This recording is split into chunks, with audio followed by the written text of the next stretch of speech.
So I've been working on this game for a game jam that I'm hosting, and people seem to really like how the animated buttons are looking so far, and also the transitions. But I want to make this video showing how to animate buttons in a modular way. Okay, so I'm in a brand new project here. I just have a regular button. The first thing I want to do is make a new class. Basically, we're going to make a component that you can attach to any button, and it will give it animation capabilities. And I'm just going to call it a button effects module. It can inherit from Node2D, but I do want to give it a class name, so it will just be called the same as the file name, button effects module. Now the animations will be handled with tweens, so I want to be able to specify the transition and easing types of those animations. I'll make two export variables here, so the first one will just be called ease type, and we can use the tween class's built-in enum, so tween.easeType. Same thing for transition type, but I just want to use tween.transition type. Now really quick, let's also specify the duration with an anim duration export variable. This will just be a float, and I find that 0.07 looks pretty good. We'll also have an export variable for the scale amount,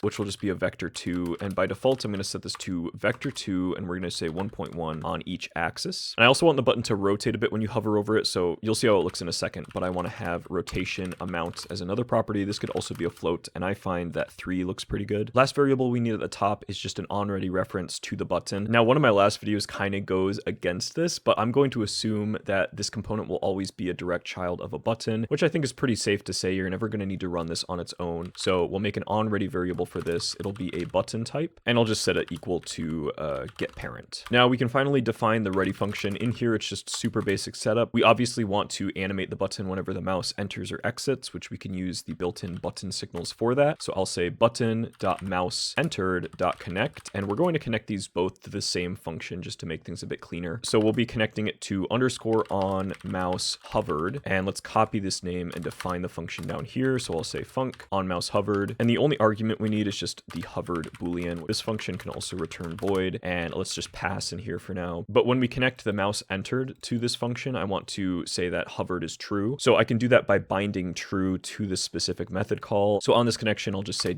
.bind, and we're going to pass in true to this. Now, if I have my cursor on this line, I can hold Control Alt and hit down arrow to duplicate it. And we want to do the same thing here for mouse exited. And instead of binding true here, we're just going to switch this one to false. Now in this function, we can start to set up the animations, and I want to use a tween for this, like I said earlier. So I'm going to make a new variable at the top called tween, and we just have to set the type right now because we'll be using a function to actually initialize it. And I'm going to make that function down here. I like to do this one called reset tween, and there are a few ways to do this, but it can just return void. And all it will do is just check if tween exists. Then we want to kill that tween, so you can say tween.kill. And then after we make sure there's no tween present, we can set tween equal to create tween, which is going to make a new tween object and bind it to this module. And because we might use this in multiple places, let's also set the ease and transition types down here. So after create tween, I can say set ease, and we can just pass in ease type. And I can also chain on the set trans function and pass in trans type. And then really quick, just so that we can do multiple animations, I'll also call set parallel and set parallel to true on this tween. So now that we have that set up inside of the mouse hovered function, I'm going to first reset the tween, and then I'll be tweening the scale and the rotation of the button. So I'm going to say tween.tween property on object button. The property I want to tween is the scale for now. Now I'll be using a ternary operator here, but if you want, you can type this whole thing out in an if-else statement. So I'll be tweening to scale amount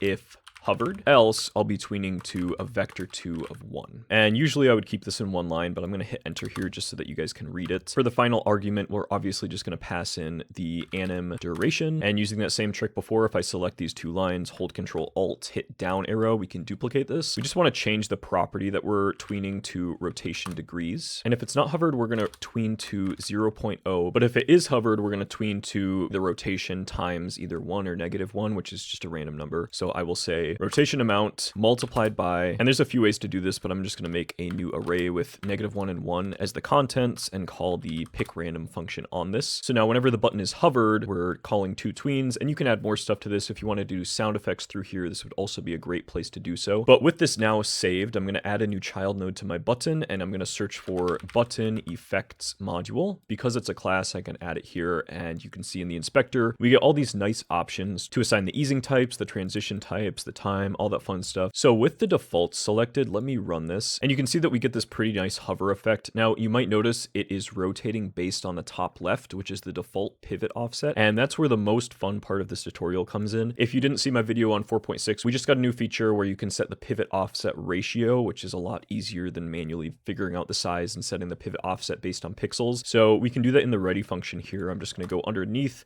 and say button.pivot offset ratio. This will be set to a new vector 2 with 0.5 on each axis. This will set the pivot to the center because 50% on each axis, right? And now it's going to look a lot better. So you have this nice transition type. Another really quick thing I'll mention is when the button's pressed, maybe you also want to play a little animation. So originally I just connected the mouse down and mouse up signals to the same function, and that technically works. It looks okay, but if you like hold down the mouse and then drag off the button, it does create a bug. So I think the best way to do it is just make a new function. We'll call this on button pressed. It doesn't need any arguments. We can just return void here. Let me reformat this because I just pasted the code in. Quick tip, if you hold down left alt and click, you can make multiple cursors. So I can just hit enter here and tab and make this a bit more readable. But the key difference with this on button pressed function is I'm tweening the scale and the rotation still, but I'm using the from function at the end of the tweener to specify where I want the animation to start from, obviously. Now I do still need to connect this, obviously, so I'll do that in the ready function as well. I could just say button.pressed.connect, and we will pass in the on button pressed. And now if I save this,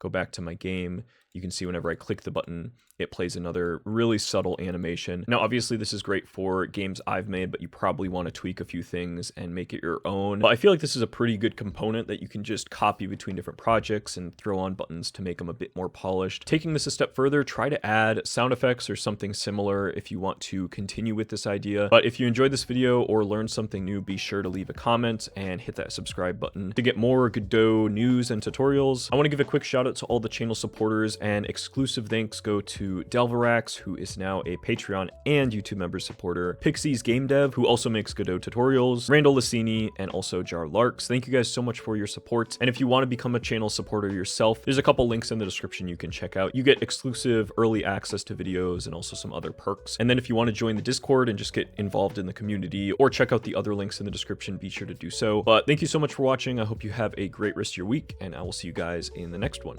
Bye.